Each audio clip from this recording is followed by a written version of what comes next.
আসসালামু আলাইকুম। কিছুদিন পূর্বে আমার একটা এই ভিডিওটাতে এক কোনায় দেখা যায় যে একটা ছোট্ট বাচ্চাকে লঞ্চে উঠিয়ে দিতেছে।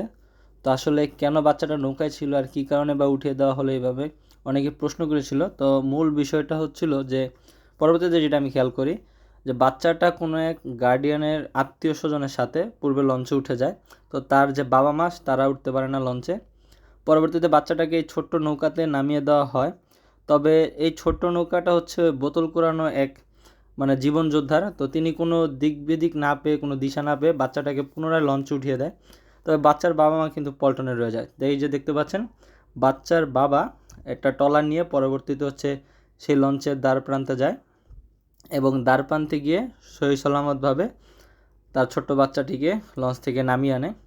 তো তাড়াহুড়োয় কেউ এরকম লঞ্চ যাত্রা করবেন না। দেখতে পাচ্ছেন যে ছোট বাচ্চাটাকে কিন্তু ট্রলারে নামিয়ে আনা হয়েছে। বাচ্চাটা তার সুস্থভাবে তার বাবার কোলে ফিরে এসেছে। তো লঞ্চ যাত্রায় কেউ এরকম তাড়াহুড়ো করবেন না। দেখা যাচ্ছে আপনার একটা ভুল সিদ্ধান্ত অনেক বড় ধরনের একটা দুর্ঘটনা ঘটে যেতে পারে।